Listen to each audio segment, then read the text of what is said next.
ಚಿತ್ತದ ಪ್ರಕಾರ ನಮ್ಮ ಮನಸ್ಸನ್ನ ನಾವು ಇನ್ನ ದೃಢಪಡಿಸಿಕೊಂಡು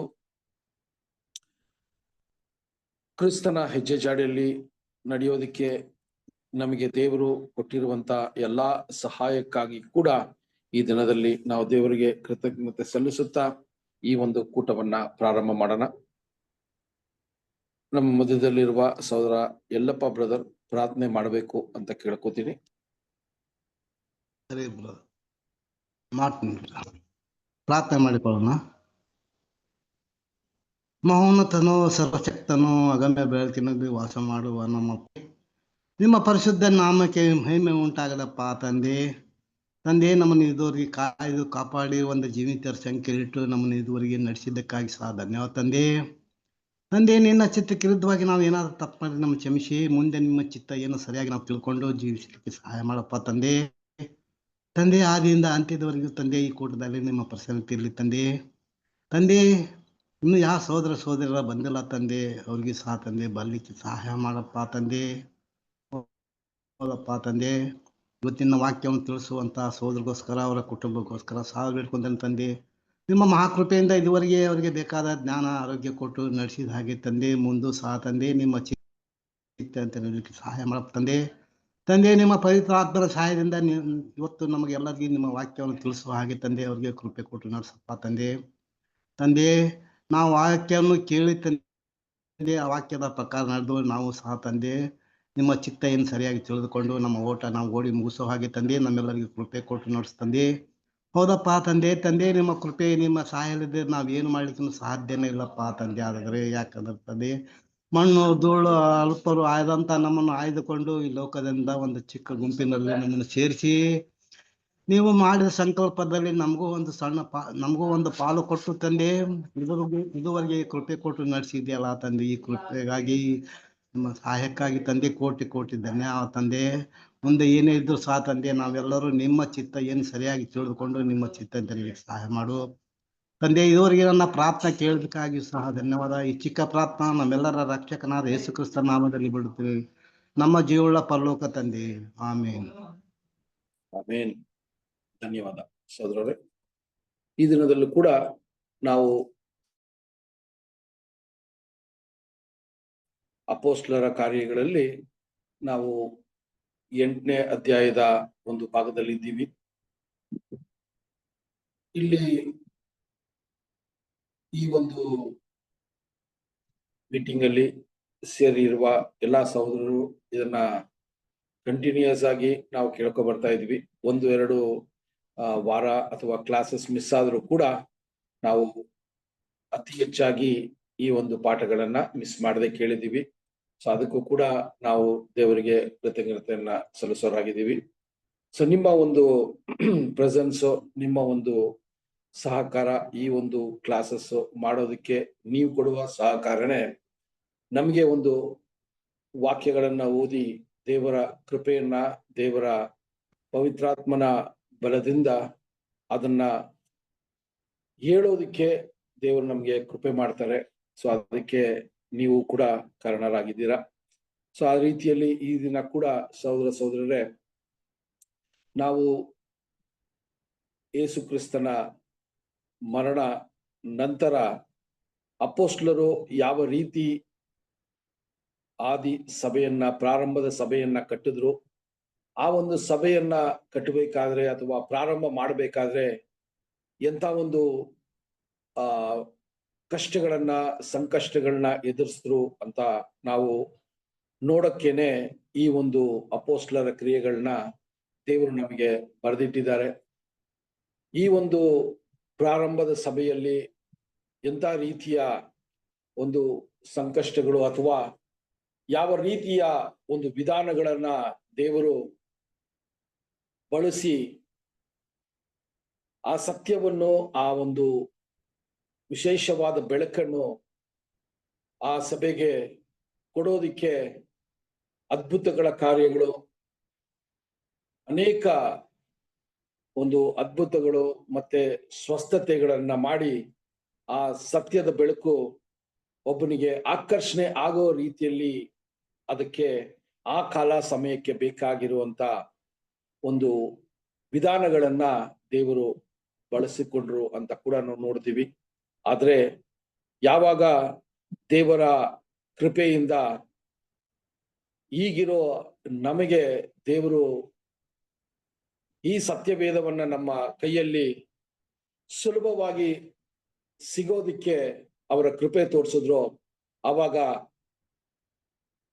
ಆದಿಸಭೆಯಲ್ಲಿ ನಡೆದಂತ ಅದ್ಭುತಗಳು ಮತ್ತೆ ಸ್ವಸ್ಥತೆಗಳು ಬೇಕಾಗಿರ್ಲಿಲ್ಲ. ಯಾಕೆ ಅಂದ್ರೆ ವಚನಗಳು ನಮಗೆ ಸ್ಪಷ್ಟವಾಗಿ ಅಪೋಸ್ಟಲರ ಮತ್ತೆ ಯೇಸು ಕ್ರಿಸ್ತನ ಜೀವನ ಚರಿತ್ರೆ ಮತ್ತು ಅಪೋಸ್ಟಲರ ಜೀವನದ ವಿಚಾರವಾಗಿ ನಾವು ಓದುವಾಗ ಅದರಲ್ಲಿ ನಮಗೆ ಅತಿ ಹೆಚ್ಚಾದ ಮಾಹಿತಿ ಸಿಗತ್ತೆ ಅಂತ ದೇವರು ಈ ಒಂದು ವಿಷಯವನ್ನ ನಮಗ್ ಮಾಡಿದ್ದಾರೆ. ಅದರಿಂದನೇ ನಾವು ಈಗ ಅದ್ಭುತ ಮತ್ತೆ ಸ್ವಸ್ಥತೆಗಳ ಮೇಲೆ ಗಮನ ಇದ್ದೆ ನಾವು ದೇವರ ವಾಕ್ಯದ ಮೇಲೆ ಗಮನ ಕೊಡೋರಾಗಿದ್ದೀವಿ ಅಂತ ಕೂಡ ನಾವು ತಿಳಿಸ್ಕೊಂಡ್ರೆ ಅದು ತಪ್ಪಾಗಲ್ಲ ಸಹೋದರರೇ. ಸೊ ಆ ರೀತಿಯಲ್ಲಿ ನಾವು ಅಪೋಸ್ಟಲರ ಕಾರ್ಯಗಳಲ್ಲಿ ನಾವು ನೋಡುವಾಗ ಕಳೆದ ವಾರದಲ್ಲಿ ನಾವು ನೋಡಿದಂತ ವಿಶೇಷವಾದ ವಿಷಯ ಏನು ಅಂದಾಗ ಫಿಲಿಪ್ಪನ ಬಗ್ಗೆ ಸ್ವಲ್ಪ ಅತಿ ಹೆಚ್ಚಾದ ಮಾಹಿತಿ ಈ ಒಂದು ವಚನಗಳಲ್ಲಿ ನಮಗೆ ತಿಳಿಸ್ತಾ ಇದ್ದಾರೆ. ಆ ಫಿಲಿಪ್ಪನು ಅಂತ ನೋಡುವಾಗ ನಮ್ಗೆ ಪ್ರಾರಂಭದ ಒಂದು ಪಾಠಗಳಲ್ಲೇ ಅಲ್ಲಿ ಸರಿಯಾದ ಒಂದು ವಿಂಗಡಣೆಯನ್ನ ಮಾಡಿಕೊಡ್ತಾರೆ. ಈ ಫಿಲಿಪ್ಪ ಅಪೋಸ್ತಲನಾಗಿ ಇರುವಂತ ಫಿಲಿಪ್ಪ ಅಲ್ಲ, ಈತನು ಒಂದು ಸಾಧಾರಣವಾದ ಶಿಷ್ಯರಾಗಿ ದೇವರ ಕೃಪೆಯಿಂದ ಯೇಸು ಸ್ವಾಮಿಯ ಒಂದು ಸಾಕ್ಷಿಯನ್ನ ಹೇಳುವ ಒಂದು ಪ್ರಯತ್ನದಲ್ಲಿ ಆದಿಸಭೆಯಲ್ಲಿ ಪ್ರಾರಂಭದ ಸಭೆಯಲ್ಲಿ ತುಂಬಾ ಹೆಚ್ಚಾದ ಒಂದು ಪಾತ್ರವನ್ನ ವಹಿಸಿರುವ ವ್ಯಕ್ತಿ ಅಂತ ಕೂಡ ನಾವು ನೋಡ್ತೀವಿ. ಸೊ ಇದಕ್ಕೆ ಈತ ಅಪೋಸ್ತಲನಾದ ಫಿಲಿಪ್ಪ ಇಲ್ಲ ಅನ್ನೋದಕ್ಕೆ ನಾನಾ ವಿಷಯಗಳನ್ನ ನಾವು ಚರ್ಚೆ ಮಾಡಿ ಅಥವಾ ಅದನ್ನ ನಾವು ಪರಿಶೀಲನೆ ಮಾಡಿನೇ ಈ ಒಂದು ವಿಷಯವನ್ನ ನಂಬೋದಕ್ಕೆ ದೇವರು ನಮಗೆ ಸಹೋದರಗಳ ಮೂಲಕ ವಚನಗಳ ಮೂಲಕ ನಮಗೆ ಈ ಮಾಹಿತಿಯನ್ನ ಕೊಟ್ಟಿದ್ದು ನಾವು ನೋಡ್ತೀವಿ. ಸೊ ಇಲ್ಲಿ ಸಹೋದರರೇ, ಕಳೆದ ಬಾರಿ ನಾವು ನೋಡುವಾಗ ಯೆರೂಸಲೇಮಲ್ಲಿ ನಡೀತಾ ಇರುವಂತ ಸಂಕಷ್ಟಗಳು, ಯೆರೂಸಲೇಮಲ್ಲಿ ನಡೀತಾ ಇರುವ ಗೊಂದಲಗಳು,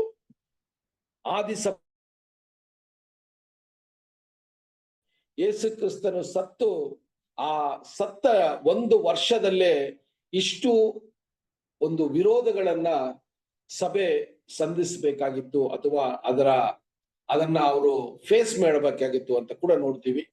ಆ ರೀತಿಯಲ್ಲಿ ದೇವರು ಯೆರೂಸಲೇಮಲ್ಲಿ ಕೂಡಿ ಬಂದಂತ ಸಭೆಯನ್ನ ಈಗ ಚದುರಿಸಿ ನಾನಾ ಪ್ರಾಂತ್ಯಗಳಲ್ಲಿ ಅವರು ಹೋಗಿ ಅಲ್ಲಿ ಸೇರಿ ಅಲ್ಲಿ ಸುವಾರ್ತೆಯನ್ನ ಸಾರೋದಿಕ್ಕೆ ದೇವರು ಏನ್ ಮಾಡಿದ್ರು ಅಂದ್ರೆ ಆ ಯೆರೂಸಲೇಮ್ ಸಭೆಯನ್ನ ಒಂದು ಚದುರಿಸಿ ಅವ್ರನ್ನ ಆ ಸುವಾರ್ತೆಯನ್ನ ಸಾರೋದಿಕ್ಕೆ ಒಂದು ಅವಕಾಶ ಮಾಡಿಕೊಟ್ರು ಅಂತ ನೋಡ್ತೀವಿ. ಅಂತ ರೀತಿಯಲ್ಲಿನೇ ಈ ಫಿಲಿಪ್ಪ ಅನ್ನುವ ಶಿಷ್ಯನನ್ನ ಸಮಾರ್ಯ ಪಟ್ಟಣಕ್ಕೆ ದೇವರ ಕೃಪೆ ಅಲ್ಲಿ ಆತನನ್ನ ಕರ್ಕೊಂಡ್ಬಂತು ಅಂತ ನೋಡ್ತೀವಿ.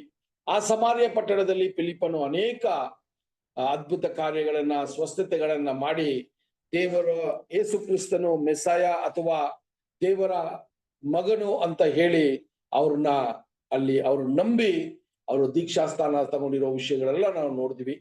ಸೊ ಆ ರೀತಿಯಲ್ಲಿ ಇನ್ನೊಂದು ಘಟನೆಯನ್ನ ಈಗ ನಮ್ಮ ಮುಂದೆ ಏನು ದೇವರು ಫಿಲಿಪ್ಪನ ಮೂಲಕ ತರ್ತಾನೆ ಅಂತ ನೋಡ್ಬೇಕಾದ್ರೆ, ಒಬ್ಬ ನಪುಂಸಕ ಆಗಿರುವಂತ ವ್ಯಕ್ತಿ, ಇಥೋಪಿಯಾ ದೇಶದಲ್ಲಿರುವಂತ ನಪುಂಸಕ, ಇಥೋಪಿಯಾ ರಾಣಿಗೆ ಖಜಾಂಚಿ ಆಗಿದ್ದುವ ಒಬ್ಬ ವ್ಯಕ್ತಿ. ಆ ಖಜಾಂಚಿ ಈಗ ಯೆರೂಸಲೇಮಿಗೆ ಬಂದು ತಂದೆಯಾದ ದೇವರನ್ನ ಅವರು ಪೂಜೆ ಮಾಡಿ ಅಥವಾ ತಂದೆಯಾದ ದೇವರ ಒಂದು ಯಜ್ಞಗಳನ್ನ ಹೋಮಗಳನ್ನ ಸಮರ್ಪಿಸೋಗೆ ಅವರು ಯೆರೂಸಲೇಮಿಗೆ ಬರ್ತಾರೆ. ಅವರ ಒಂದು ಹಿನ್ನೆಲೆಯನ್ನ ನೋಡುವಾಗ ಸಹೋದರರೇ, ಅವರು ಯಹೂದ್ಯರ ಒಂದು ನಂಬಿಕೆಯಲ್ಲಿ ಇದ್ದಿರುವಂತ ವ್ಯಕ್ತಿಯಾಗಿರ್ಬೇಕು. ಅವರು ಪ್ರಯಾಣ ಮಾಡಿದಂತ ದೂರ ಇದೆಲ್ಲ ನಮ್ಗೆ ಮಾಹಿತಿ ಕೊಟ್ಕೊಂಡ್ ಬರ್ತಾ ಇದ್ದಾರೆ.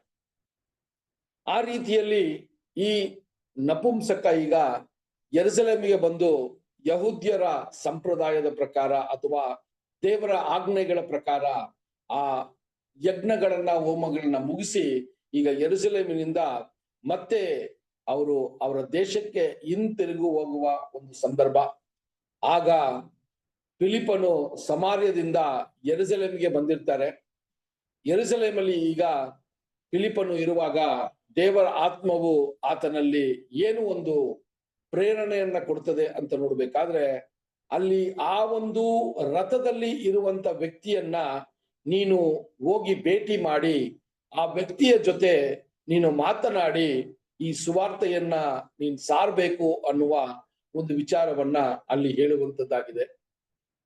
ಯಾವಾಗ ಫಿಲಿಪ್ಪನು ಆ ದಾರಿಯಲ್ಲಿ ಕೂತಿದ್ದಾಗ ಆ ರಥವು ಅಲ್ಲಿ ಆತನನ್ನ ಪಾಸ್ ಮಾಡ್ತೋ, ಆವಾಗ ಈ ಒಂದು ವಿಷಯ ಆತನಿಗೆ ತಿಳಿದಲ್ಪಟ್ಟಾಗ ಆ ರಥದ ಹಿಂದೆ ಓಡೋಗಿ ಆತನು ಆ ಒಂದು ನಪುಂಸಕನನ್ನ ನೋಡುವಾಗ ಆತನು ಏಷಯ ಪ್ರವಾದಿಯ ಗ್ರಂಥದಿಂದ ಒಂದು ಪ್ರವಾದನೆಯನ್ನ ಓದುತ್ತಾ ಇರೋದನ್ನ ಈತನು ಕೇಳಿದರು ಅಂತ ಕೂಡ ನೋಡ್ತೀವಿ.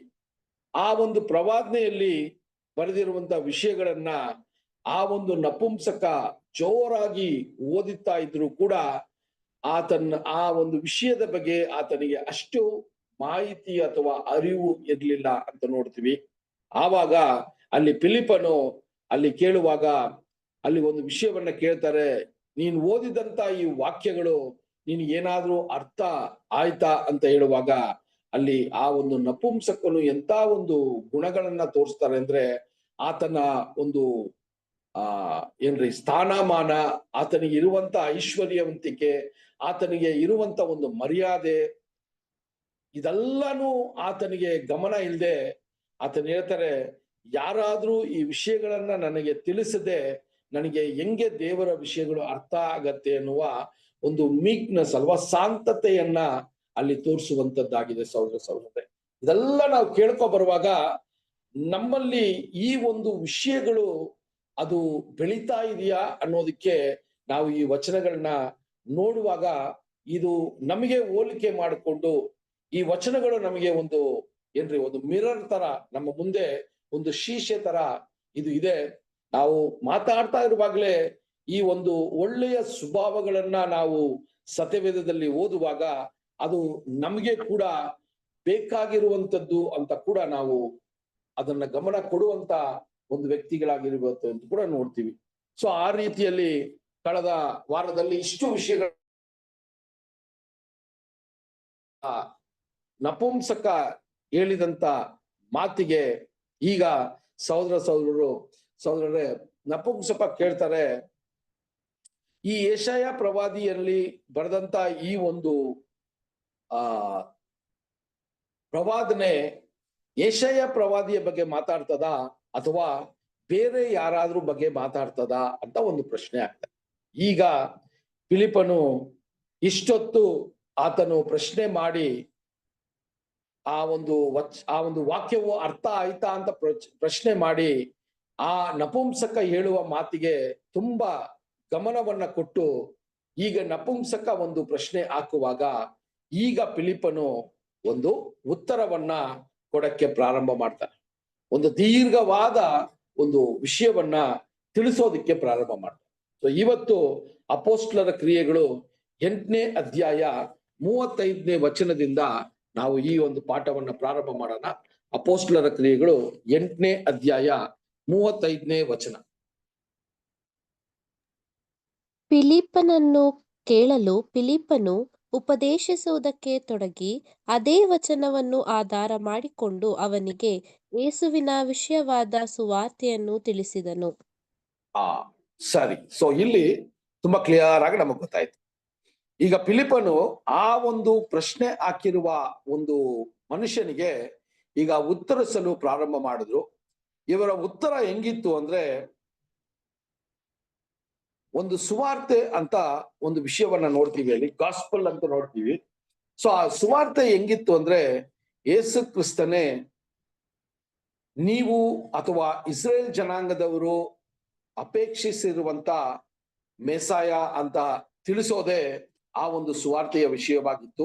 ಆ ಸುವಾರ್ತೆಗೆ ಸಾರಿದಂತ ಅಥವಾ ಆ ಸುವಾರ್ತೆಗೆ ಸಂಬಂಧಪಟ್ಟಿದ್ದಂತ ಇನ್ನೂ ಅನೇಕ ಒಂದು ವಿಷಯಗಳನ್ನ ಅಲ್ಲಿ ಫಿಲಿಪ್ಪನು ಹಂತ ಹಂತವಾಗಿ ತಿಳ್ಕೊಬರೋ ಒಂದು ವಿಷಯ ಕೂಡ ನಾವು ನೋಡ್ತೀವಿ ಸಹೋದರರೇ. ಸೊ ಇಲ್ಲಿ ಏನು ಅಂತ ನೋಡ್ಬೇಕಾದ್ರೆ ನಮ್ಗೆ ಒಂದೇ ವಚನವನ್ನ ಇಲ್ಲಿ ಹೇಳಿರ್ತಾರೆ. ಅದಾದ ನಂತರ ನಾವು ವಚನವನ್ನ ಓದ್ ನೋಡಿದ್ರೆ ಅದರ ಒಂದು ರಿಸಲ್ಟ್ ಏನಪ್ಪಾ ಅಂತ ತುಂಬಾ ಸ್ಪಷ್ಟವಾಗಿ ಗೊತ್ತಾಗತ್ತೆ. ಆ ರಿಸಲ್ಟ್ ನಾವು ಓದಿದಾಗ ಈ 35ನೇ ವಚನದಲ್ಲಿ ಫಿಲಿಪ್ಪನು ಏನೆಲ್ಲ ಮಾತಾಡಿರ್ಬೋದು ಅಂತ ನಮಗೆ ದೇವರು ಆ ಒಂದು ಜ್ಞಾನವನ್ನ ನಮಗೆ ತಿಳಿಸ್ತಾರೆ ಅಲ್ವಾ. ಸೊ 36ನೇ ವಚನ ಓದೋಣ ಸಿಸ್ಟರ್, 8:36. ಅವರು ದಾರಿಯಲ್ಲಿ ಹೋಗುತ್ತಿರುವಾಗ ನೀರಿನ ಬಳಿಗೆ ಬಂದರು. ಕಂಚುಕಿಯು, ಅಗೋ ನೀರು, ನನಗೆ ದೀಕ್ಷಾಸ್ನಾನವಾಗುವುದಕ್ಕೆ ಅಡ್ಡಿಯೇನು ಎಂದು ಹೇಳಿ ರಥವನ್ನು ನಿಲ್ಲಿಸು ಎಂದು ಅಪ್ಪಣೆ ಕೊಟ್ಟನು. ನೋಡ್ರಿ, ಇಲ್ಲಿ ಒಂದು ವಿಷಯ ನಡೀತದೆ ಅಲ್ವಾ. ಆ ಕಂಚುಕಿ ಈಗ ಏನ್ ಮಾಡ್ತಾರಂದ್ರೆ, ದಾರಿಯಲ್ಲಿ ಹೋಗ್ತಾ ಇದ್ದಾರೆ, ಆ ರಥದಲ್ಲಿ ಇಬ್ರು ಅಲ್ಲಿ ಪಯಣ ಮಾಡ್ತಾ ಇದ್ದಾರೆ. ಆ ಒಂದು ಪಯಣ ಮಾಡ್ತಾ ಇರುವಾಗ ಆ ಅಡವಿಯಲ್ಲಿ ಒಂದು ನೀರಿನ ಒಂದು ಜಾಗವನ್ನ ನೋಡಿದ ತಕ್ಷಣ ಅವ್ರು ಕೇಳ್ತಾರೆ, ನೀವು ನನಗೆ ದೀಕ್ಷಾಸ್ಥಾನ ಕೊಡೋದಿಕ್ಕೆ ಯಾವುದು ಅಡ್ಡಿಯಾಗಿದೆ ಅಂತ ಕೇಳ್ತಾರೆ. ಸೊ ಈ ಪ್ರಶ್ನೆಯನ್ನ ನಾವು ಸ್ವಲ್ಪ ಆಲೈಸಿ ನೋಡುವಾಗ 35ನೇ ವಚನದಲ್ಲಿ ಫಿಲಿಪ್ಪ ಏನೆಲ್ಲ ಮಾತಾಡಿರ್ಬೋದು ಅಂತ ನಮಗೆ ಒಂದು ಮಾಹಿತಿ ಸಿಗತ್ತೆ ಅಲ್ವಾ. ನಾವು ಕೂಡ ಈ ದೀಕ್ಷಾಸ್ಥಾನವನ್ನ ನಾವು ಪಡ್ಕೊಳ್ಳೋದಕ್ಕೆ ಮುಂಚೆ ಕ್ರಿಸ್ತನನ್ನ ಸರಿಯಾಗಿ ಅರ್ಥ ಮಾಡ್ಕೊಳ್ಳೋದಿಕ್ಕೆ ದೇವರು ಆತನ ಭಕ್ತರ ಮೂಲಕ ನಮಗೆ ಅನೇಕ ಸತ್ಯ ಅಥವಾ ಬೆಳಕನ್ನ, ಆ ನೂತನವಾದ ಬೆಳಕನ್ನ ನಮಗೆ ಕೊಟ್ರು. ಇದು ನಮ್ಗೆ ಎಲ್ರೂ ಈ ಅನುಭವದಲ್ಲಿ ಬಂದಿರ್ತೀವಿ ಸಹೋದರ.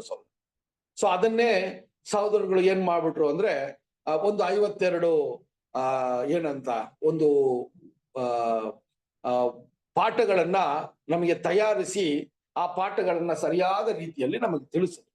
ಸೊ ಈ 52 ಅಂತ ಹೇಳ್ಬೇಕಾದ್ರೆ ಸಹೋದರರೇ, ಇದು ತುಂಬಾ ಒಂದು ದೊಡ್ಡ ಒಂದು ವಿಷಯ ಅಲ್ಲ. ಒಂದು ವರ್ಷ ಬೈಬಲ್ ಸ್ಟಡಿ ಅಂತ ಹೇಳ್ಬೇಕಾದ್ರೆ 52 ವಾರಗಳಿರ್ತದೆ. ಆ 52 ವಾರಕ್ಕೆ ಬೇಕಾಗಿರುವಂತ ಸರಿಯಾದ ಒಂದು ಗಣನಿಕೆ ಬರೋದಕ್ಕೆ ಈ ಒಂದು ವಿಷಯನ ಮಾಡಿದ್ರೆ ವಿನಃ ಈ 52 ಸತ್ಯದ ವಿಷಯ ಅಂತ ನಾವು ಏನ್ ಮಾಡಕ್ಕಾಗಲ್ರಿ, ನಾವು ಪರಿಗಣಿಸಕ್ಕಾಗಲ್ಲ. 52 ವಾರ ಇರೋದ್ರಿಂದ 52 ವಾರದಲ್ಲಿ ಯಾವ ಪಾಠ ಯಾವಾಗ ಯಾವ ರೀತಿಯಲ್ಲಿ ಯಾವುದು ಆದ ನಂತರ ಯಾವುದು ಅಂತ ಹೇಳಿ ಒಂದು ಚಾಟ್ನ ಮಾಡ್ಕೊಂಡಿರೋ ತರ ಅದನ್ನೇ ಆ 52, 53 ಒಂದಷ್ಟು ಸಹೋದರಗಳು 40, 45 ಈ ತರ ರೀತಿಯಲ್ಲಿ ಹೋಗ್ತಾ ಇರ್ತದೆ. ಸೊ ಯಾಕೆ ಈ ವಿಷಯವನ್ನು ಹೇಳ್ತೀವಂದ್ರೆ, ಈ ಒಂದು ಫಿಲಿಪ್ಪ ಕೂಡ ಆ ಒಂದು ಕಾಲ ಸಮಯದಲ್ಲಿ ಯೇಸು ಸ್ವಾಮಿನೇ ಮೆಸ್ಸಾಯ ಅಂತ ಹೇಳೋದಿಕ್ಕೆ ಅನೇಕ ದೇವರ ವಾಕ್ಯದಿಂದ ಅಥವಾ ಹಳೆ ಒಡன்பಡಿಕೆಯಲ್ಲಿ ಇರುವಂತ ವಾಕ್ಯಗಳಿಂದ ಆತನಿಗೆ ಒಂದಷ್ಟು ವಿಷಯಗಳನ್ನ ತಿಳಿಸಿರ್ತಾರೆ. ಯೋಚನೆ ಮಾಡಿ, ಫಿಲಿಪ್ಪನ ಹತ್ರ ಆ ಹಳೆ ಒಡன்பಡಿಕೆಯ ಏನಿರಲ್ರಿ, ಏನ್ರಿ ಅದು ಬರೆದಿರುವ ಒಂದು ಬರವಣಿಗೆ ಆತನಿಗೆ ಇದ್ದಿರಲ್ಲ. ಯಾಕಂದ್ರೆ ಅವನು ಒಂದು ಸಾಧಾರಣವಾದ ವ್ಯಕ್ತಿ. ಆತನು ಆ ಒಂದು ಸಮಯದಲ್ಲಿ ಆ ಬರವಣಿಗೆಯನ್ನ ಬರೆಯಕ್ಕೆ ಆತನಲ್ಲಿ ದುಡ್ಡು ಇರ್ತಾ ಇರ್ಲಿಲ್ಲ. ಅದರಿಂದ ಆ ಒಂದು ಕಂಚಕಿ ಹತ್ರ ಇದ್ದಂತ ಆ ಒಂದು ಏನ್ರಿ ಬರವಣಿಗೆಯನ್ನ ತಗೊಂಡು ಅಲ್ಲಿಂದ ಆ ಕಂಚಕಿಗೆ ಏನ್ ಮಾಡಿರ್ಬೇಕು, ಯೇಸು ಕ್ರಿಸ್ತನ ಬಗ್ಗೆ ಅವನು ಹಳೆ ಒಡன்பಡಿಕೆಯಲ್ಲಿರುವಂತ ಆ ಒಂದು ವಚನಗಳನ್ನ ತೋರಿಸಿ ಆತನು ಯೇಸು ಸ್ವಾಮಿನೇ ಈ ಒಂದು ನೀವು ಅಥವಾ ನಾವು ನಿರೀಕ್ಷಿಸುವ ಮೆಸ್ಸಾಯ ಅಂತ ಹೇಳುವುದು ಮಾತ್ರವಲ್ಲದೆ, ಅಲ್ಲಿಂದ ಈ ಒಂದು ಸುವಾರ್ತೆಯ ಯುಗಕ್ಕೆ, ಈ ಒಂದು ಸುವಾರ್ತೆಯ ಯುಗದಲ್ಲಿ ಯೇಸು ಕ್ರಿಸ್ತನು ಬಂದ ನಂತರ, ಆ ಸುವಾರ್ತೆಯ ಯುಗ ಪ್ರಾರಂಭ ಆದ ನಂತರ ಅಲ್ಲಿ ಆ ಕಂಚುಕಿಗೆ ಏನಂತ ತಿಳಿಸ್ತಾರೆ ಅಂದ್ರೆ, ಯೇಸು ಸ್ವಾಮಿ ಈ ಒಂದು ಬಾರಿ ಬಂದು ಅವರು ಈ ಒಂದು ದೇವರ ಸಂಕಲ್ಪದ ಪ್ರಕಾರ ಅವರು ಒಂದು ರ್ಯಾನ್ಸಮ್ನ ಕೊಟ್ರು ಅಂತ ಆತನಿಗೆ ತಿಳಿಸಿರ್ಬೇಕು. ಅಲ್ವಾ? ಸೊ ಆ ಒಂದು ಈಡು ಬಲಿಯ ಮೂಲಕ ಮನುಷ್ಯ ರಕ್ಷಣೆಯನ್ನ ಹೊಂದ್ತಾನೆ ಅಂತ ಹೇಳಿರ್ಬೇಕು. ಆ ಒಂದು ರಕ್ಷಣೆಯಲ್ಲಿ ಕೂಡ 2 ರೀತಿಯ ರಕ್ಷಣೆ ಇದೆ ಅಂತ ಅವರು ಮಾಹಿತಿ ಕೊಟ್ಟಿರ್ಬೇಕು. ಆ 2 ರೀತಿಯ ರಕ್ಷಣೆಯಲ್ಲಿ ನನಗೂ ನಿನಗೂ ದೇವರು ಒಂದು ವಿಶೇಷವಾದ ರಕ್ಷಣೆಗೆ ಕರೆದಿದ್ದಾರೆ ಅಂತ ಅಲ್ಲಿ ಹೇಳಿರ್ಬೇಕು. ಆ ರಕ್ಷಣೆಯನ್ನ ಹೊಂದಬೇಕಾದ್ರೆ ದೇವರಿಗೆ ಸಂಪೂರ್ಣವಾದ ಸಮರ್ಪಣೆ ಮಾಡಬೇಕು ಅಂತ ಹೇಳಿರ್ಬೇಕು. ಆ ಸಂಪೂರ್ಣ ಸಮರ್ಪಣೆಯ ಮಾಡಬೇಕಾದ್ರೆ ಅದರ ಪ್ರಾರಂಭ ಎಲ್ಲಿರ್ಬೇಕು ಅಂದ್ರೆ ಈ ದೀಕ್ಷಾ ಸ್ಥಾನದ ಮೂಲಕ ಇದು ಪ್ರಾರಂಭ ಮಾಡಬೇಕು ಅಂತ ಹೇಳಿ ಅವರು ಇಷ್ಟು ಮಾಹಿತಿಯನ್ನ ಆ ಅಡವಿಯಲ್ಲಿ ಆ ನೀರು ಆ ನೀರಿನ ಒಂದು ಜಾಗ ಬರೋದಿಕ್ಕಿಂತ ಮುಂಚೆ ಅವ್ರಿಗೇನಾಗಿರ್ಬೇಕ್ರಿ ಇಷ್ಟು ವಿಷಯಗಳನ್ನ ತಿಳಿಸಿರ್ಬೇಕು. ಸೊ ಅದ್ ಎಷ್ಟು ಕಾಲ ಸಮಯ ಅದು ಆಯ್ತು ಅಂತ ನಮಗ್ ಗೊತ್ತಿಲ್ಲ. ಆದ್ರೆ ನಾವು ಸಹೋದರರೇ ಇದನ್ನ ಫಿಲಿಪ 1 ದಿನಾನೋ ಅಥವಾ 8 ಅವರೋ 10 ಅವರೋ ಹೇಳಿರಲ್ಲ. ತುಂಬಾ ಸರಳವಾಗಿ ಅವ್ರು ಅರ್ಥ ಮಾಡ್ಕೊಳ್ಳೋದಿಕ್ಕೆ ಒಂದು ತಾಸು ಅಥವಾ 2 ತಾಸು ಅಥವಾ 3 ತಾಸು ತಗೊಂಡು ಆ ಒಂದು ವಿಷಯವನ್ನ ಹೇಳಿರ್ಬೋದು ಅಂತ ನಾವು ನಮ್ಮ ಮನಸ್ಸಿಗೆ ತಂದ್ಕೋಬಹುದು ಸಹೋದರ. ಸೊ ಈ ಒಂದು ವಿಷಯ ನಡೆದಾಗ್ಲೇ ಈಗ ನಾವ್ ಏನ್ ನೋಡ್ತೀವಿ ಅಂದ್ರೆ ಆ ಕಂಚುಕಿ ಈಗ ಏನಂತ ಕೇಳ್ತಾರೆ ಅಂದ್ರೆ ಈ ಒಂದು ಅಡವಿಯಲ್ಲಿ ಈ ನೀರು ಜಾಗ ಸಿಕ್ತು, ಈ ಒಂದು ಈ ಒಂದು ದೀಕ್ಷಾ ಸ್ಥಾನ ತಗೊಳಕ್ಕೆ ನಾನು ತಯಾರಾಗಿದ್ದೀನಿ ಅಂತ ಹೇಳುವಾಗ ಸಹೋದರರೇ ಅಲ್ಲಿ ಫಿಲಿಪ್ಪನು ಆ ದೀಕ್ಷಾ ಸ್ಥಾನದ ಮುಖ್ಯತ್ವವನ್ನ ತಿಳಿಸಿರ್ಬೇಕು. ಆ ದೀಕ್ಷಾ ಸ್ಥಾನದಲ್ಲಿ ನಮ್ಮನ್ನೇ ಕ್ರಿಸ್ತನಿಗೋಸ್ಕರ ನಾವು ಬದುಕೋದಿಕ್ಕೆ ನಾವು ಒಂದು ವಚನವನ್ನ ಕೊಟ್ಟು ಅಥವಾ ಒಂದು ವಾಗ್ದಾನವನ್ನ ಮಾಡಿ ನಾವು ನಡಿಬೇಕು ಅಂತ ಹೇಳಿರ್ಬೇಕು. ಇದೆಲ್ಲ ಹೇಳಿದಾಗ ಸಹೋದರರೇ ಅಲ್ಲಿ ನಾವು ಈ ಒಂದು ಸುವಾರ್ತೆಯಲ್ಲಿ ಈ ಒಂದು ನಾವು ಮಾಡುವಂತ ಸಮರ್ಪಣೆ ಕೂಡ ತುಂಬಾ ಮುಖ್ಯವಾದದ್ದು. ಅದು ಬರುವಂತ ಲೋಕದಲ್ಲಿ ದೇವರ ಮಕ್ಕಳಾಗಿ ನಾವು ನಡಿಬೇಕಾಗಿದೆ. ದೇವರ ಮಕ್ಕಳಾಗಿ ನಾವು ವಿಧೇಯರಾಗಿದ್ದು ನಾವು ನಡೆದರೆ ದೇವರ ರಾಜ್ಯದಲ್ಲಿ ಕ್ರಿಸ್ತನ ಮೊದಲಗತಿ ಆಗ್ತೀವಿ ಅನ್ನ ಕೂಡ ಹೇಳುವ ಒಂದು ಸುವಾರ್ತೆಯನ್ನ ನಾವು ನೋಡ್ತೀವಿ ಸಹೋದರರೇ. ಆ ರೀತಿಯಲ್ಲಿ ನಾವು ನೋಡ್ಬೇಕಾದ್ರೆ ಫಿಲಿಪ್ಪನು ಎಂತ ಒಂದು ಆ ವ್ಯಕ್ತಿ ಆ ಒಂದು ಕಡಿಮೆ ಸಮಯದಲ್ಲಿ ಸುವಾರ್ತೆಯನ್ನ ಎಷ್ಟು ಸಿಂಪಲ್ ಆಗಿ ಸಾರಿದ್ರು ಅನ್ನೋದು ಕೂಡ ನಮಗೂ ಏನ್ರಿ ಒಂದು ಪಾಠವಾಗಿದೆ ಅಲ್ವಾ? ಸೊ ಇದನ್ನ ನಾವು ಕೂಡ ಸುವಾರ್ತೆಯನ್ನ ಹೇಳಬೇಕಾದ್ರೆ ಒಂದಷ್ಟು ಕಾಲ ಸಮಯಗಳಲ್ಲಿ ನಮಗೆ ಕಾಲ ಅವಕಾಶ ಜಾಸ್ತಿ ಇರಲ್ಲ. ಆವಾಗ ಯಾವ್ದರ ಮೇಲೆ ಗಮನ ಇರಬೇಕು, ಅವರು ಅರ್ಥ ಮಾಡ್ಕೊಳ್ಳೋ ರೀತಿಯಲ್ಲಿ ನಾವು ಹೇಳಿ ಅವ್ರನ್ನ ಆ ಒಂದು ದೀಕ್ಷಾ ಸ್ಥಾನದ ಒಂದು ವಿಷಯವನ್ನ ಅಥವಾ ದೇವರಿಗೆ ಸಮರ್ಪಣೆ ಮಾಡುವಂತ ವಿಷಯವನ್ನ ಅವರು ಅರ್ಥ ಮಾಡ್ಕೊಳ್ಳೋದಕ್ಕೆ ಏನು ಬೇಕೋ ಅಷ್ಟು ಮಾತ್ರನೇ ನಾವು ಹೇಳುವ ಒಂದು ಜ್ಞಾನವನ್ನ ದೇವರಿಂದ ಪಡ್ಕೋಬೇಕು ಅಂತ ಕೂಡ ಈ ಪಾಠದಲ್ಲಿ ನಾವು ನೋಡ್ತೀವಿ ಸಹೋದರರೇ. ಸೊ ಹಂಗಿರುವಾಗ ಈಗ 37ನೇ ವಚನವನ್ನ ಓದೋಣ. 8:37. ಫಿಲಿಪ್ಪನು, ನೀನು ಮನಪೂರ್ವಕವಾಗಿ ನಂಬುವುದಾದರೆ ಆಗಬಹುದು ಎಂದು ಹೇಳಿದನು. ಅದಕ್ಕೆ ಅವನು, ಯೇಸು ಕ್ರಿಸ್ತನನ್ನು ದೇವಕುಮಾರನೆಂದು ನಂಬುತ್ತೇನೆ ಎಂದು ಹೇಳಿ. ಕೇಳ್ತಾ ಇಲ್ಲ, ನನಗ್ ಮಾತ್ರ ಕೇಳ್ತಾ ಇಲ್ವಾ? ಫಿಲಿಪ್ಪನು, ಹಲೋ, ಕೇಳಿಸ್ತಿದ್ಯಾ ಬ್ರದರ್? ವಾಯ್ಸ್ ಕೇಳ್ತಾ ಇಲ್ಲ. ಕೇಳಿಸ್ತಿದ್ಯಾ ಬ್ರದರ್? ಬ್ರದರ್ ನಮಗ್ ಕೇಳಿಸ್ತಾ ಇದೆ ಬ್ರದರ್. ನಮಗ್ ಕೇಳಿಸ್ತಾ ಇದೆ ಬ್ರದರ್. ಕೇಳ್ತೈತ್ರಿ, ನಮಗೆ ಕೇಳುತ್ರಿ ಬ್ರದರ್. ಎಲ್ಲರಿಗೂ ಕೇಳ್ತಾ ಇದೆ ಬ್ರದರ್, ಕೇಳ್ತಾ ಇಲ್ಲ.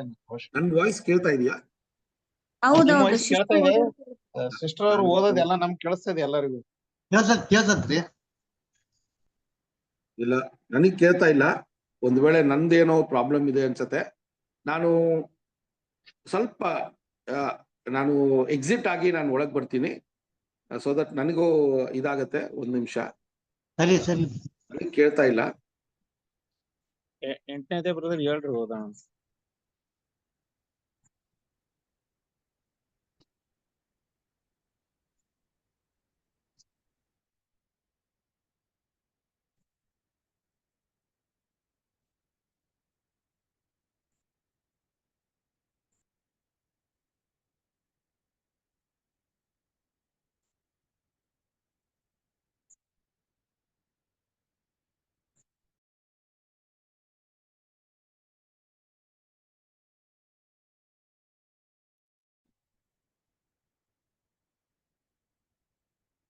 ಈಗ ಕೇಳ್ತಾ ಇದೆಯಾ?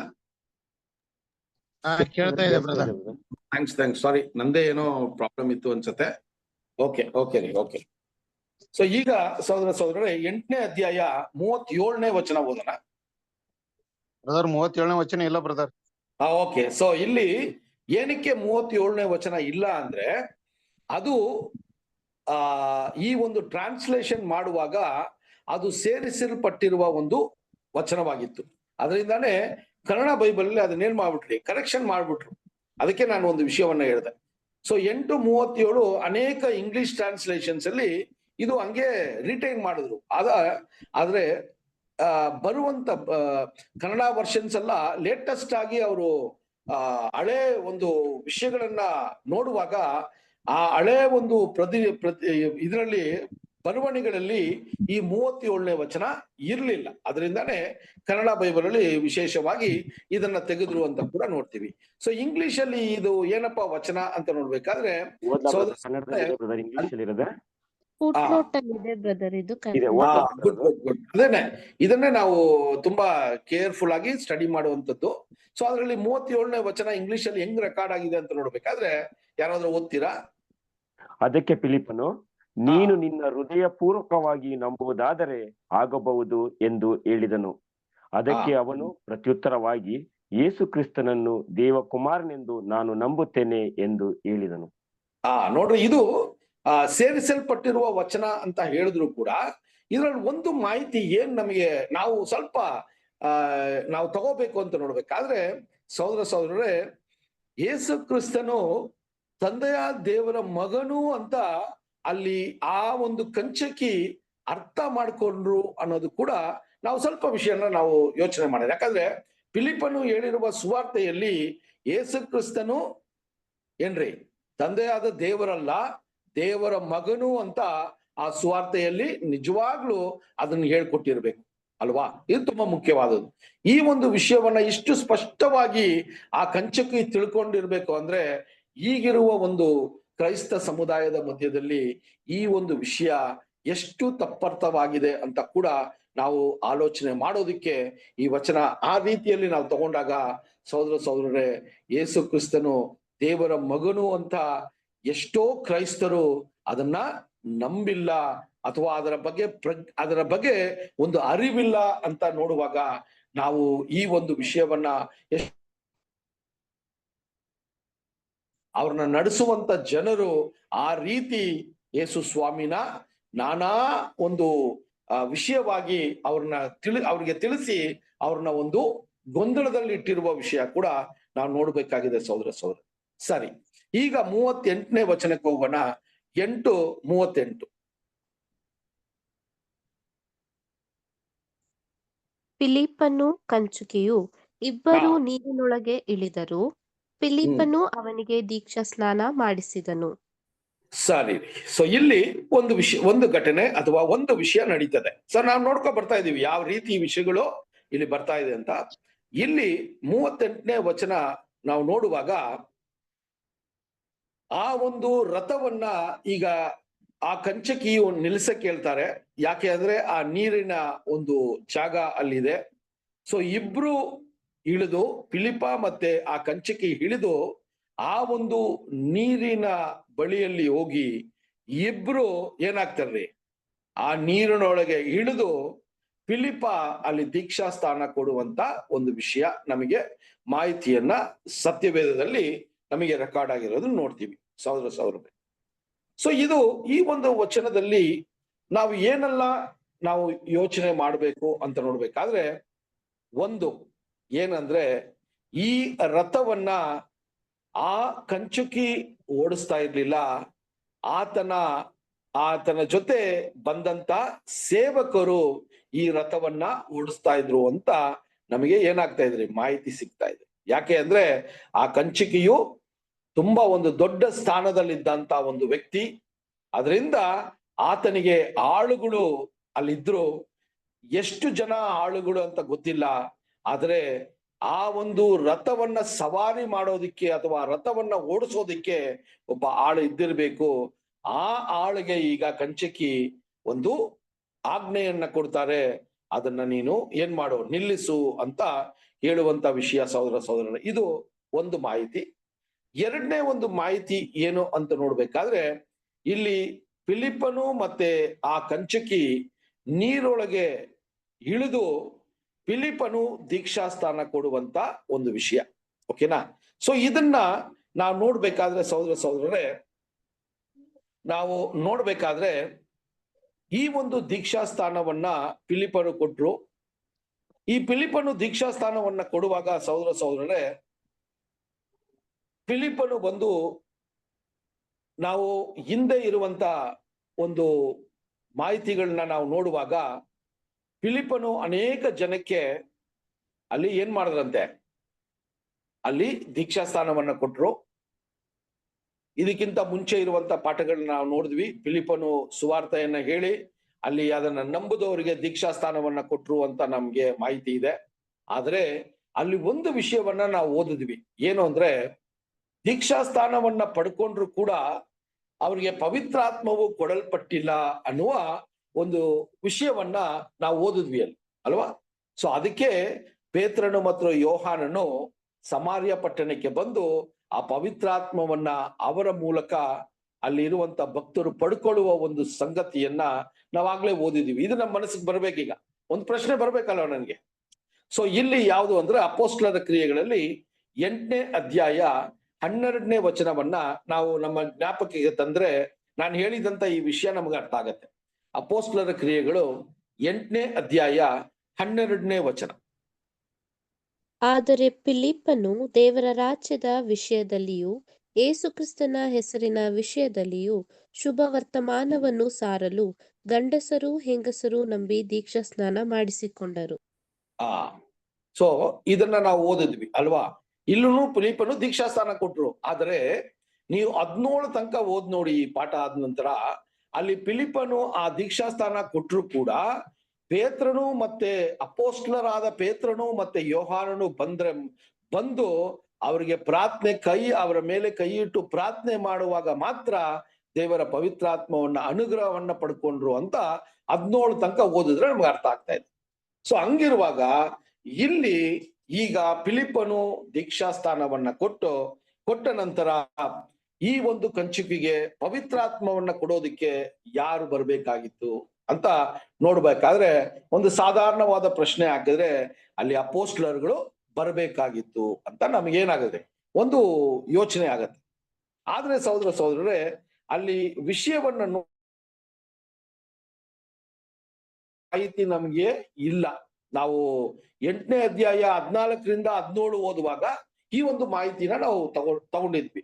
ಆದ್ರೆ ಈ 8ನೇ ಅಧ್ಯಾಯ 38ನೇ ವಚನ ಓದುವಾಗ ಯಾವ ಅಪೊಸ್ತಲರ ಬಗ್ಗೆ ಇಲ್ಲಿ ಏನಾಗಿಲ್ರಿ, ಇಲ್ಲೂ ಮಾಹಿತಿ ಕೊಡಲ್ಪಟ್ಟಿಲ್ಲ. ಸೊ ಹಂಗಿರುವಾಗ ಈ ಒಂದು ಕಂಚುಕಿಗೆ ದೇವರ ಪವಿತ್ರಾತ್ಮವನ ಒಂದು ಅನುಗ್ರಹ ಅಲ್ಲಿ ಅವರು ಪಡ್ಕೊಂಡಿಲ್ವಾ ಅಂತ ನಾವು ಒಂದು ಯೋಚನೆ ಮಾಡುವಾಗ ಸಹೋದರರೇ, ಇಲ್ಲಿ ನಮಗೆ ಏನ್ ಸಲಹೆ ಕೊಡ್ತಾರಂದ್ರೆ, ಇದು ಒಂದು ಎಕ್ಸೆಪ್ಷನಲ್ ಕೇಸ್ ಆಗಿರ್ಬೇಕು ಅಂತ ಹೇಳ್ತಾರೆ. ಯಾಕೆ ಅಂದ್ರೆ, ಅಲ್ಲಿ ಆ ಒಂದು ಅಡವಿಯಲ್ಲಿ ಆ ಒಂದು ಕಾಲ ಸಮಯದಲ್ಲಿ ಫಿಲಿಪ್ಪನು ಮಾಡಿದಂತ ಸತ್ಕಾರ್ಯಗಳನ್ನ ನೋಡ್ಬೇಕಾದ್ರೆ ಅವರು ಆ ಒಂದು ಸುವಾರ್ತೆಯನ್ನ ಹೇಳಿದ್ರು. ಅದು ಮಾತ್ರವಲ್ಲ, ದೀಕ್ಷಾಸ್ಥಾನವನ್ನ ಕೊಟ್ರು. ಈಗ ಈ ಕಂಚುಕಿ ಈಗ ಒಂದು ಮನಸ್ಥಿತಿಯನ್ನ ನೋಡಿ ದೇವರು ಪವಿತ್ರಾತ್ಮವನ್ನ ಕೊಡಬೇಕು ಅಂತ ಅವರು ನಿರ್ಧಾರ ಮಾಡುವಾಗ ಫಿಲಿಪ್ಪನ ಮೂಲಕನೇ ಪವಿತ್ರಾತ್ಮನ ಅನುಗ್ರಹವನ್ನು ಕೂಡ ಆಕೆಗೆ ಕೊಟ್ಟಿರ್ಬೇಕು ಅಂತ ಒಂದು ಸಲಹೆ ಕೊಡ್ತಾರೆ ಅಲ್ವಾ? ಇದನ್ನ ನಾವು ಆಲೋಚನೆ ಮಾಡೋದಿಕ್ಕೆ ಒಂದು ವಿಷಯವನ್ನ ಹೇಳ್ತಾರೆ ಸಹೋದರರೇ. ಯಾಕೆ ಅಂದ್ರೆ, ಈ ಒಂದು ವಿಷಯಗಳನ್ನ ನೋಡುವಾಗ ಸಹೋದರರೇ, ಈ ಒಂದು ಪವಿತ್ರಾತ್ಮವನ್ನ ಪಡ್ಕೊಳ್ಳುವ ಒಂದು ಕಾರ್ಯವನ್ನ ನೋಡ್ಬೇಕಾದ್ರೆ ಇದು ಅನೇಕ ವಿಷಯಗಳಲ್ಲಿ ಈ ಒಂದು ಕಾರ್ಯಗಳನ್ನ ನಾವು ನೋಡ್ಬೇಕಾದ್ರೆ ಫಿಲಿಪ್ಪನಿಗೆ ದೇವರು ವಿಶೇಷವಾದ ಒಂದು ಅನುಗ್ರಹವನ್ನ ಕೊಟ್ರು ಅಂತ ಕೂಡ ಹೇಳ್ಬೋದು. ಯಾಕಂದ್ರೆ ಇದಾದ ನಂತರ ದೇವರ ಒಂದು ವಿಶೇಷವಾದ ಒಂದು ಕಾರ್ಯ ಅಲ್ಲಿ ನಡೆಯುವಾಗ ಅಲ್ಲಿ ದೇವರ ಒಂದು ಪ್ರಸನ್ನತೆ ಅಲ್ಲಿ ಇತ್ತು ಅಂತ ಕೂಡ ನಮಗೆ ಸ್ಪಷ್ಟ ಆಗತ್ತೆ ಅಲ್ವಾ? ನಾವು ಪ್ರಶ್ನೆ ಮಾಡಬಹುದು, ಯಾಕೆ ಆ ಒಂದು ಸಮಯದಲ್ಲಿ ಮಾತ್ರ ಅಪೋಸ್ಟಲರು ಬೇಕಾಗಿರ್ಲಿಲ್ಲ ಅಂತ ಹೇಳುವಾಗ, ಎಷ್ಟೋ ಸಮಯಗಳಲ್ಲಿ ದೇವರು ಏನ್ರಿ ಒಂದು ವಿಭಿನ್ನವಾದ ರೀತಿಯಲ್ಲಿ ಅವರು ಅವರ ಕೆಲಸವನ್ನ ಮಾಡಿಸೋದನ್ನ ನೋಡ್ತೀವಿ ಅಲ್ವಾ. ಸೊ ಈ ವಿಷಯಗಳನ್ನ ನೋಡುವಾಗ ಸಹೋದರರೇ, ನಮ್ಗೆ ಯಾವ ರೀತಿಯಲ್ಲಿ ಇದು ಸ್ಪಷ್ಟ ಮಾಡ್ಕೋಬಹುದು ಅಂದ್ರೆ, 39ನೇ ವಚನವನ್ನ ಓದೋಣ. ಅಪೋಸ್ಟಲರ ಕ್ರಿಯೆಗಳು 8:39ನೇ ವಚನವನ್ನ ಓದ. ಅವರು ನೀರನ್ನು ಬಿಟ್ಟು ಮೇಲಕ್ಕೆ ಬಂದಾಗ ಕರ್ತನ ಆತ್ಮ ಫಿಲಿಪ್ಪನನ್ನು ಎತ್ತಿಕೊಂಡು ಹೋಗಲಾಗಿ, ಕಂಚುಕಿಯು ಸಂತೋಷವುಳ್ಳವನಾಗಿ ತನ್ನ ದಾರಿಯನ್ನು ಹಿಡಿದು ಅವನನ್ನು ಕಾಣಲೇ ಇಲ್ಲ. ನೋಡ್ರಿ ಸಹೋದರ, ಈ ವಚನವನ್ನ ಓದುವಾಗ ದೇವರ ಒಂದು ಪ್ರಸನ್ನತೆ ಅಲ್ಲಿ ನಾವು ನೋಡ್ತೀವಿ. ಸೊ ದೇವರು ಫಿಲಿಪ್ಪನ ಮೂಲಕ ಇಷ್ಟು ವಿಷಯಗಳನ್ನ ಮಾಡಿ ಆ ಕಂಚುಕಿಗೆ ದೇವರ ಆತ್ಮವು ಕೊಟ್ಟಿಲ್ಲ ಅಂದ್ರೆ, ಆ ಕಂಚುಕಿ ಯಾವ ರೀತಿ ದೇವರ ಒಂದು ಮಾಡಿದಂತ ಸಮರ್ಪಣೆಯ ವಿಷಯಗಳು ಯಾವ ರೀತಿ ಅದು ಅವರು ಪಡ್ಕೊಂಡಿರ್ಬೋದು ಅಂತ ಕೂಡ ನಾವು ನೋಡುವಂತದ್ದಾಗಿದೆ. ಆದ್ರಿಂದಾನೇ ದೇವರು ಆ ಒಂದು ಸಮಯದಲ್ಲೇ ಫಿಲಿಪ್ಪನ ಮೂಲಕ ಆತನ ಆತ್ಮವನ್ನ ಅಲ್ಲಿ ಅನುಗ್ರಹಿಸಿ ಆ ಕಂಚುಕಿ ಸಂಪೂರ್ಣವಾದ ಆ ಒಂದು ದೀಕ್ಷಾಸ್ಥಾನದ ಮೂಲಕ ಅವರು ಮಾಡಿಕೊಂಡಂತ ಒಡன்பಡಿಕೆಯಲ್ಲಿ ಅವರು ದೇವರ ಒಂದು ದೇವರ ಮಹಿಮೆಯನ್ನ ಅವರು ಪಡ್ಕೊಳ್ಳೋದಿಕ್ಕೆ ದೇವರ ಪವಿತ್ರಾತ್ಮವು ತುಂಬಾ ಅಗತ್ಯವಾಗಿತ್ತು ಅಂತ ಕೂಡ ನಾವು ನೋಡ್ತೀವಿ ಸಹೋದರರೇ. ಯಾಕಂದ್ರೆ ದೇವರ ಜೊತೆ ನಾವು ಯಾವಾಗ ಒಂದು ಕವನೆಂಟ್ ನ ಒಂದು ಒಡன்பಡಿಕೆ ಮಾಡ್ಕೋತೀವೋ, ದೇವರು ಆವಾಗ ಅವ್ರು ಮಾಡಿರುವಂತ ಸಭೆಗೆ ಮಾಡಿರುವಂತ ಆಶ್ವಾಸನೆಗಳ ಬಗ್ಗೆ ನಮಗೆ ತಿಳಿಸ್ಕೊಡ್ತಾರೆ. ಆ ಒಂದು ವಾಗ್ದಾನಗಳು ನೆರವೇರ್ತದೆ ಅಂತ ಹೇಳೋದಿಕ್ಕೆ ಒಂದು ಟೋಕನ್ ಅಡ್ವಾನ್ಸ್ ನಮಗ್ ಕೊಡ್ತಾರೆ. ಅದೇ ದೇವರ ಆತ್ಮವು, ಅದನ್ನೇ ನಾವು ವಚನದಲ್ಲಿ ನೋಡ್ತೀವಿ. ಸೊ ಆ ರೀತಿ ಈ ಕಂಚುಕಿಗೆ ಕೂಡ ದೇವ್ರು ಏನ್ ಮಾಡಿರ್ಬೇಕ್ರಿ, ಆ ಪವಿತ್ರ ಆತ್ಮವನ್ನ ಅಲ್ಲಿ ಅನುಗ್ರಹಿಸಿರ್ಬೇಕು ಅಂತ ಕೂಡ ನಾವು ನೋಡ್ಬೇಕಾಗಿದೆ. ಸೊ ಅಲ್ಲಿ ನಾವು ನೋಡ್ತೀವಿ, ಆ ಒಂದು ವಿಷಯ ಆದ ನಂತರ ದೇವರು ಫಿಲಿಪ್ಪನನ್ನ ಆ ಒಂದು ಜಾಗದಿಂದ ಬೇರೆ ಜಾಗಕ್ಕೆ ಅಲ್ಲಿ ಏನ್ ಮಾಡ್ತಾರ್ರಿ, ಅಲ್ಲಿ ಟ್ರಾನ್ಸ್ಫಾರ್ಮ್ ಮಾಡ್ತಾರೆ ಅಲ್ವಾ. ಅಲ್ಲಿ ಅವ್ರನ್ನ ಆ ಒಂದು ಪವರ್ ಹೆಂಗಿತ್ತು ಅಂತ ನಮಗ್ ಗೊತ್ತಿಲ್ಲ. ನಾವು ಯಾವ ರೀತಿ ಇದನ್ನ ಊಹೆ ಮಾಡ್ಕೋಬೇಕು ಅಂತ ನಮಗೆ ಗೊತ್ತಿಲ್ಲ. ಯಾಕಂದ್ರೆ ಈ ವಿಷಯಗಳು ನಮಗೆ ನಮ್ಮ ಒಂದು ಚಿಂತನೆಗೆ ಎಟ್ಟದೇ ಇರುವಂತ ಅಥವಾ ಅದು ಪರಿಗಣಿಸಿಕೊಳ್ಳುವಂಥದ್ದು ಅಥವಾ ಗ್ರಹಿಸಿಕೊಳ್ಳುವಂತ ಒಂದು ಮನಸ್ಸು ಅಥವಾ ಆ ಒಂದು ಮೈಂಡ್ ನಮಗೆ ಇನ್ನ ದೇವರು ಅಷ್ಟು ಓಪನ್ ಮಾಡಿಲ್ಲ. ಆದ್ರೆ ನಾವ್ ಏನು ಬಿಲೀವ್ ಮಾಡ್ತೀವಿ ಅಂದ್ರೆ, ದೇವರು ಫಿಲಿಪ್ಪನನ್ನ ಅಲ್ಲಿ ಯಾವುದೋ ಒಂದು ಆತನನ್ನ ಕಳಿಸುವ ಒಂದು ವಿಷಯವನ್ನ ನೋಡುವಾಗ ಸಹೋದರರೇ, ಅಲ್ಲಿ ನೋಡ್ತೀವಿ ಆ ಕಂಚುಕಿಯು ಎಂತ ಒಂದು ಸಮಾಧಾನ ಸಂತೋಷವಾಗಿ ಅವರ ಒಂದು ರಾಜ್ಯಕ್ಕೆ ಹಿಂತಿರುಗಿದ್ರು ಅಂತ ಕೂಡ ನಾವು ನೋಡುವಂತದ್ದಾಗಿದೆ ಸಹೋದರ. ಸೊ ಆ ಕಂಚುಕಿಯ ವಿಚಾರವಾಗಿ ನಮಗೆ ಮತ್ತೆ ಮಾಹಿತಿಗಳು ಯಾವುದು ಕೊಡಲ್ಪಟ್ಟಿಲ್ಲ.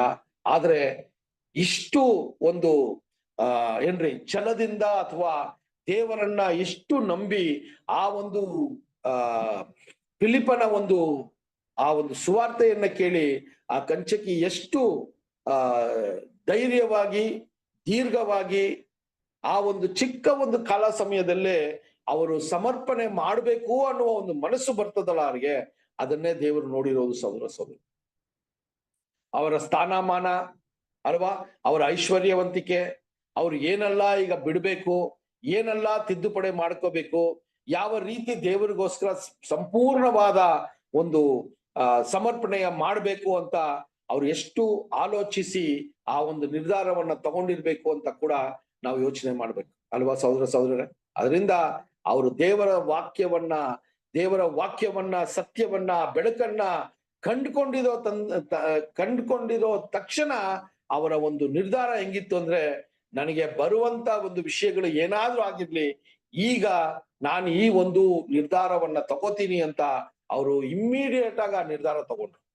ಕಮ್ ವಾಟ್ ಮೇ, ಏನಾದ್ರೂ ಬರ್ಲಿ, ಆಮೇಲೆ ಅದನ್ನ ಎದುರಿಸಕ್ಕೂ ಅದರ ವಿಷಯವಾಗಿ ನಾನು ಆಲೋಚನೆ ಮಾಡಕ್ಕೂ ದೇವರು ನನ್ನ ಸಂಗಡ ಇರ್ತಾರೆ ಅಂತ ಹೇಳಿ ಆ ದೀಕ್ಷಾ ಸ್ಥಾನವನ್ನ ತಗೊಂಡಿರೋ ವಿಷಯವನ್ನ ಕೂಡ ನಾವು ನೋಡ್ಬೇಕಾಗಿದೆ ಸಹೋದರರೇ. ಆ ಒಂದು ಕಂಚಕಿಯ ಒಂದು ವಿಷಯವನ್ನ ಕನ್ಕ್ಲೂಡ್ ಮಾಡುವಾಗ ಹೇಳ್ತಾರೆ, ಅವಳು ಸಂತೋಷದಿಂದ ಅವರು ಆತನ ಒಂದು ಜಾಗಕ್ಕೆ ಹಿಂತಿರುಗಿದ್ರು ಅಂತ ಕೂಡ ಅಲ್ಲಿ ಬರೆದಿರೋದನ್ನ ನೋಡ್ತೀವಿ ಸಹೋದರರೇ.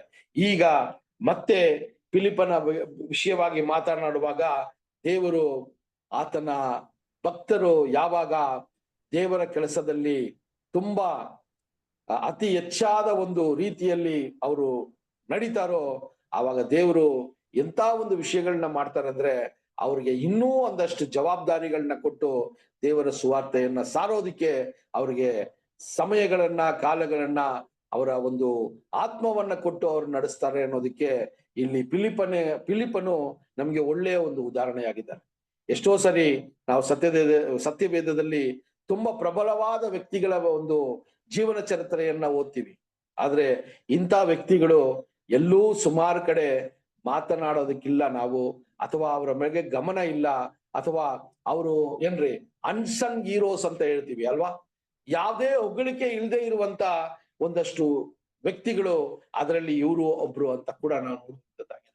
ಈ ರೀತಿ ಸ್ಟಡಿ ಮಾಡುವಾಗ್ಲೇ ನಮ್ಗೆ ಈ ವ್ಯಕ್ತಿಗಳ ಬಗ್ಗೆ ಒಂದು ಮಾಹಿತಿ ಸಿಗುತ್ತೆ. ಇಂಥ ವ್ಯಕ್ತಿಗಳು ಸತ್ಯವೇದದಲ್ಲಿ ಎಷ್ಟೋ ವ್ಯಕ್ತಿಗಳು ಅಡಗಿದ್ದಾರೆ, ಆದ್ರೆ ನಾವು ಅಷ್ಟು ಮಾಹಿತಿ ನಮ್ಗೆ ಇಲ್ಲದೆ ಇರೋದ್ರಿಂದ ಅವರ ಒಂದು ವಿಶೇಷತೆ ನಮಗ್ ಗೊತ್ತಿಲ್ದಂಗೆ ಇರ್ತದೆ.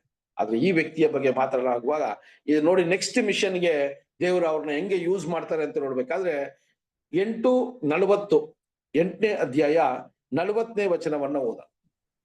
ತರುವಾಯ ಫಿಲಿಪ್ಪನು ಆ ಜ್ಯೋತಿನಲ್ಲಿ ಕಾಣಿಸಿಕೊಂಡು ಅಲ್ಲಿಂದ ಕೈಸರದ ತನಕ ಎಲ್ಲಾ ಊರುಗಳಲ್ಲಿ ಸುವಾರ್ತೆಯನ್ನು ಸಾರುತ್ತಾ ಹೋದನು. ನೋಡ್ರಿ ಸಹೋದರರೇ, ಇಲ್ಲಿ ನಮ್ಗೆ ಮಾಹಿತಿ ಏನ್ ಕೊಡ್ತಾರೆ ಅಂದ್ರೆ ಇನ್ನೊಂದು ಅಜೋಟಸ್ ಅಂತ ಹೇಳ್ತಾರೆ ಇಂಗ್ಲಿಷ್ ಅಲ್ಲಿ ಅಲ್ವಾ. ಸೊ ಅಲ್ಲಿ ಫಿಲಿಪ್ಪನು ಏನ್ ಮಾಡ್ತಾರೆ ಅಂದ್ರೆ ಅವರ ಸುವಾರ್ತೆಯ ಕೆಲಸಗಳನ್ನ ಪ್ರಾರಂಭ ಮಾಡ್ತಾರೆ ಅಲ್ಲಿ ಮತ್ತೆ ಅಲ್ವಾ. ಸೊ ಆ ಒಂದು ಫಿಲಿಪ್ಪನು ಆ ಒಂದು ಜಾಗಕ್ಕೆ ಈಗ ದೇವರ ಒಂದು ಶಕ್ತಿ ಆತನನ್ನ ಅಲ್ಲಿ ಕರೆದೊಯ್ದ್ರು ಕೂಡ ಅಲ್ಲಿ ಕೂಡ ಫಿಲಿಪ್ಪನು ಯಾವ ರೀತಿಯ ಒಂದು ಕೆಲಸವನ್ನ ಮಾಡ್ತಾರೆ ಅಂದ್ರೆ ಆ ಸೆಸಾರಿಯಾ ಪಟ್ಟಣ ಅನ್ನುವ ಒಂದು ಪ್ರಾಂತ್ಯದಲ್ಲಿ ಅಲ್ಲಿ ಸುತ್ತಮುತ್ತ ಇರುವಂತ ಪ್ರದೇಶಗಳಲ್ಲಿ ದೇವರ ಸುವಾರ್ತೆಯನ್ನ ಸಾರೋದಕ್ಕೆ ಆತನು ಪ್ರಾರಂಭ ಮಾಡದ ಅಂತ ಕೂಡ ನಮ್ಗೆ ಒಂದು ಕನ್ಕ್ಲೂಷನ್ ನ ಕೊಡ್ತಾರೆ ಸಹೋದರರೇ. ಸೊ ಅಲ್ಲಿರುವಾಗ ನಾವು ನೋಡುವಂತ ವಿಷಯಗಳು ಅಲ್ಲಿ ಆ ಒಂದು ಕಂಚಕಿಯ ವಿಚಾರವಾಗಿ ನೋಡ್ಬೇಕಾದ್ರೆ ಯೋಚನೆ ಮಾಡಿ, ಆ ಕಂಚಕಿ ಏನಂತ ಈ ಒಂದು ಫಿಲಿಪ್ಪನನ್ನ ಅವರು ಊಹೆ ಮಾಡಬಹುದು, ಅಥವಾ ಅವರ ಬಗ್ಗೆ ಏನು ಅವ್ರಿಗೆ ಜ್ಞಾನ ಇದ್ದಿರ್ಬೋದು ಅಥವಾ ಅರಿವಿದ್ದಿರ್ಬೋದು ಅಂದ್ರೆ ಸ್ವಲ್ಪ ನೋಡಿ. ಇನ್ನು ನಾವು ನೋಡಿದ್ವಿ 39ರಲ್ಲಿ ಫಿಲಿಪ್ಪನು ಅಲ್ಲಿ ಕಾಣದೆ ಹೋಗುವ ಒಂದು ಪರಿಸ್ಥಿತಿಯನ್ನ ಆ ಕಂಚಕಿ ನೋಡಿದಾಗ ಏನಾಗಿರ್ಬೇಕು ಅಂತ ಯೋಚನೆ ಮಾಡಿ. ಅಲ್ಲಿ ಏನಾಗಿರ್ಬೋದು ಅಂತ ಇಲ್ಲಿ ಸಹೋದರ, ಈ ವ್ಯಕ್ತಿ ಯಾರು? ಇದ್ದಕ್ಕಿಂದಕ್ಕೆ ನಾನು ಈ ವಚನಗಳನ್ನ ಓದುವಾಗ ನನಗೆ ತೋರಿಸ್ಕೊಂಡ್ರು, ದೇವರ ಸಂದೇಶವನ್ನ ನನಗೆ ನೀಡಿದ್ರು. ದೇವರ ಸಂದೇಶದಲ್ಲಿ ನಾನು ಉನ್ನತವಾದ ರಕ್ಷಣೆಯನ್ನ ಪಡ್ಕೋಬೇಕಾದ್ರೆ ನಾನು ಎಂತ ಒಂದು ವ್ಯಕ್ತಿಯಾಗಿರ್ಬೇಕು ಅಂತ ಹೇಳಿ ನನಗೆ ತಿಳಿಸಿದ್ರು. ನಾನು ದೇವರ ಕೃಪೆಯಿಂದ ಆತನ ಒಂದು ಅನುಗ್ರಹದಿಂದ ನಾನು ದೀಕ್ಷಾ ಸ್ಥಾನ ತಗೊಂಡು ದೇವರ ಒಂದು ವಿಷಯದಲ್ಲಿ ಒಂದು ಒಡಂಬಡಿಕೆ ಮಾಡೋದಿಕ್ಕೆ ಅವರು ನನಗೆ ಒಂದು ತುಂಬಾ ಮುಖ್ಯವಾದ ಒಂದು ಪಾತ್ರವನ್ನ ವಹಿಸಿದ್ರು. ನಾನು ಅದಾದ ನಂತರ ದೇವರ ಒಂದು ಕೃಪೆಯಲ್ಲಿ ನಾನು ದೇವರ ವಾಕ್ಯವನ್ನ ನಾನು ಅರ್ಥ ಮಾಡ್ಕೊಳ್ಳೋದಿಕ್ಕೆ ನನ್ನಲ್ಲಿ ಒಂದು ದೇವರು ಆತನ ಪವಿತ್ರಾತ್ಮವನ್ನ ಕೊಟ್ರು. ಆದ್ರೆ ಈಗ ನನಗೆ ಇಷ್ಟು ವಿಷಯ ಮಾಡಿದಂತ ವ್ಯಕ್ತಿ ನನ್ನ ಜೊತೆ ಇಲ್ಲ ಅಂತ ಯೋಚನೆ ಮಾಡುವಾಗ ಏನು ಆತನ ಮನಸ್ಸಿಗೆ ಬಂದಿರ್ಬೋದು ಅಂದ್ರೆ ಈತನು ನಿಜವಾಗಿಲೇ ದೇವರ ದೂತನಾಗಿ ನನಗೆ ದೇವರು ಕೊಟ್ಟಿರ್ಬೇಕು ಅಂತ ಒಂದು ಮಾಹಿತಿ. ಯಾಕಂದ್ರೆ ಅಲ್ಲಿ ಕಣ್ಮರೆ ಆಗ್ತಾರಲ್ಲ, ಆವಾಗ ಈತನು ವ್ಯಕ್ತಿಯಲ್ಲ ಒಂದು ದೂತನಾಗಿರ್ಬೇಕು ಅಂತ ಆಕೆ ಆ ಒಂದು ಕಂಚಿಕೆ ಏನಾಗಿರ್ಬೇಕ್ರಿ, ಒಂದು ಯೋಚನೆ ಬಂದಿರ್ಬೇಕು. ಯಾಕಂದ್ರೆ ಕಂಚಿಕೆ ಇಷ್ಟು ತನಕ ಈ ರೀತಿಯ ವಿಸ್ಮಯವಾದ ಕೆಲಸಗಳನ್ನ ಅಥವಾ ವಿಷಯಗಳನ್ನ ನೋಡಿರಲ್ಲ ಅಲ್ವಾ. ಈ ಒಂದು ಫಿಲಿಪ್ಪ ನೆಕ್ಸ್ಟ್ ಎಲ್ಲಿ ಹೋಗಿದ್ದಾರೆ ಅಂತ ನಮಗ್ ಮಾಹಿತಿ ಇದೆ, ಆದ್ರೆ ಕಂಚಿಕೆಗಿತ್ತ ಇಲ್ಲ.